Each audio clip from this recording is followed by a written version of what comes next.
I'm a parenting educator, and I have a big confession to make. It wasn't really until I had my children and started to understand more about what being a mother was all about that I realized I had very little emotional intelligence. I come from a very loving family, but every time I wanted to talk about my feelings, my mother and father would say to me, "No, don't go there, Elaine. You're opening a can of worms." Does anyone identify with that? We come from a society where actually often we're not encouraged to talk about how we feel. So can emotional intelligence be taught? I think it can. And I'm kind of evidence that in my late 30s, I started to learn more about what emotional quotient was, what emotional intelligence is. And I believe, and the work we do at the parent practice, helps parents believe that actually I think, is even more important than IQ. Now, I firstly just want to acknowledge you all for being here. The fact that you're here in this show means you value education. That's a given. But the fact that you've chose to attend this particular talk on thriving means that school years are really important to you. Am I right? To you and your children. How important is it that you raise children who are happy, motivated learners? Hands up if that's an outcome you want. Excellent. Who wants to maximize their child's potential? Who wants to maximize and unlock all their strengths? Absolutely. And what I'm going to tell you is that emotional intelligence is the fast-track route to what I believe will determine your child's future health, your child's future wealth, their happiness, their ability to problem solve, be resilient, and their relationship satisfaction. And I believe emotional intelligence is more fundamental than IQ. So, in this quick 10 minutes, what am I going to share with you? We're going to just quickly look at what EI is. People call it EI or emotional quotient.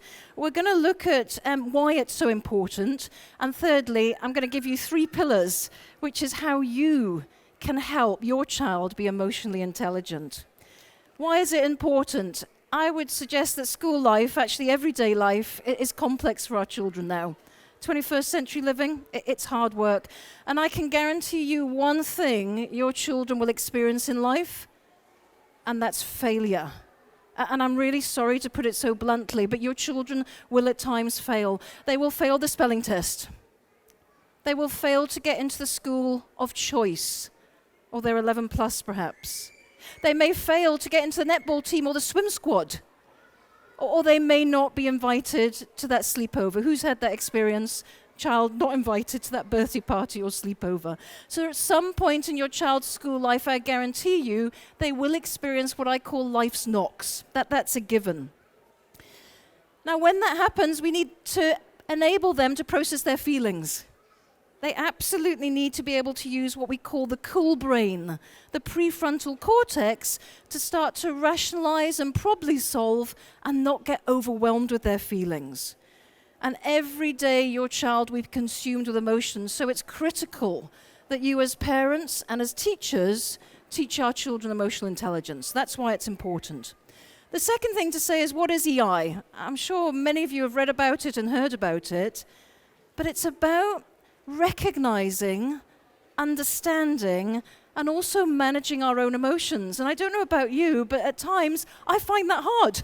I still find it hard at times to manage my emotions. And it's also about recognizing, understanding, and actually caring about and influencing other people's emotions. So EI is an incredibly complicated skill set. It's all about self-awareness. It's about the ability to tell people when it matters how you are feeling. And that is absolutely critical, that we don't encourage our children to bottle up their feelings.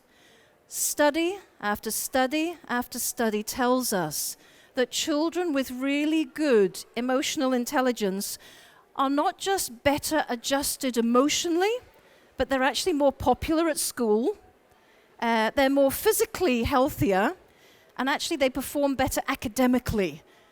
There is an absolute link between EI and academic performance than perhaps less empathetic children. So in a nutshell, If your child develops EI, I guarantee you will be giving them that competitive edge to succeed in life.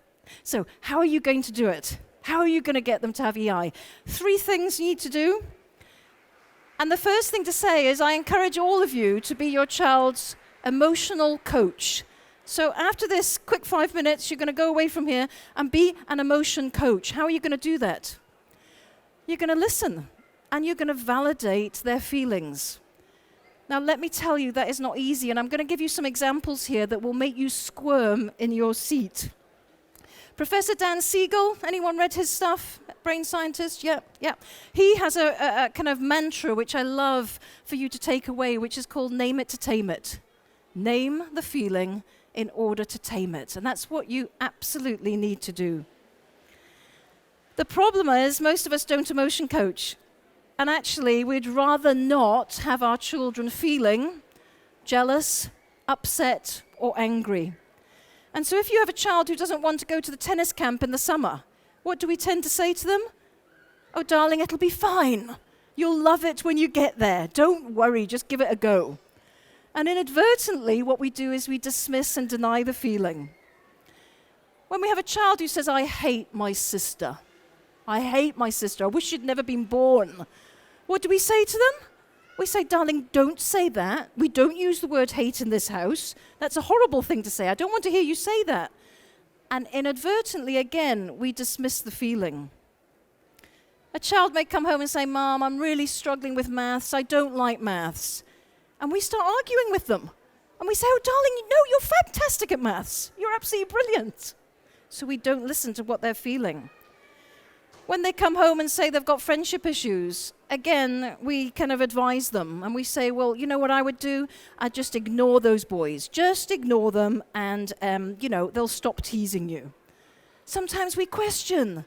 Sometimes we take the other person's side. But let me tell you, all these responses, which are rational and logical responses, actually don't help our child calm down and get out of an emotional state. You see, what happens is our children, when they're overwhelmed with emotions, their brain fills up. Their hot brain or their amygdala is just overwhelmed with feelings. And it's almost impossible in that moment for them to access what we call the prefrontal cortex or the cool brain. So in that moment, when they're overwhelmed with feelings, what do? We appeal to their logic brain, and it is not going to work. Your child is angry. Maybe they're holding their fists like this. What do we usually say to them? Oh, calm down, darling. There's no need to be so upset. Instead, we need to name the feeling. From the look on your face, I'm guessing you feel really frustrated. Yeah? With those clenched fists and hunched shoulders, something's really upset you. Or perhaps they come and tell us, I don't want to go to school today, Mummy. Has anyone experienced that? A child just reluctant to go to school? And what do we say to them? Well, we often say that philosophical thing, which is, well, darling, I don't want to go to work. I don't want to go to work today, but you know what? It's just tough. You sometimes just have to get it on with life. That's the way the cookie crumbles. Instead, we need to listen to what they're saying. Honey, coming back after half-term break and starting the school regime again, I absolutely get. That transition can be really hard, especially when you've been able to organize your own time. Or it may be that you have a child who says, who's reluctant to do homework, and we start lecturing them and saying, darling, you know that growth mindset thing? You just have to keep persevering and not give up, and it'll get easier. Oh my God, that advice is not going to work.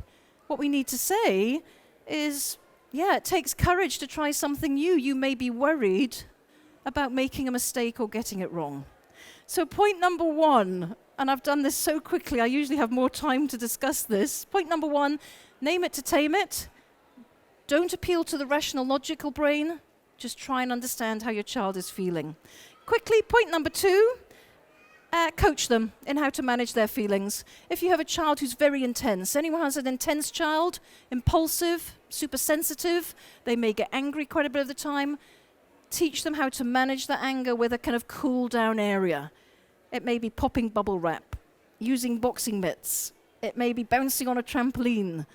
or just drawing angry drawings, but we need to teach them what they can do with that anger, because that emotion, it's a real one, it's a negative one, but it's real, we all have it. And if you've got an anxious child, maybe you need to teach them how to cool down in a Zen den. So point number 2, just help your child manage their feelings and let them know what they can do with it. And finally, point number 3, and this may make us feel a little uncomfortable. 80% of parenting is modeling. So we have to model how we manage our own emotions. And that can be quite a difficult thing to do as well.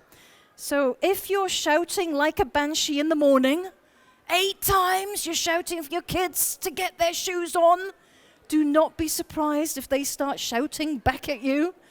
And so it's super important that somewhere along the line you learn those kind of positive parenting tools to be able for you to keep calm and not have your button pressed so much. So in summary, good parenting made simple is what we do at the Parent Practice. And the only way that you can help your child have emotional intelligence is by listening and validating their feelings and not being too quick to problem solve.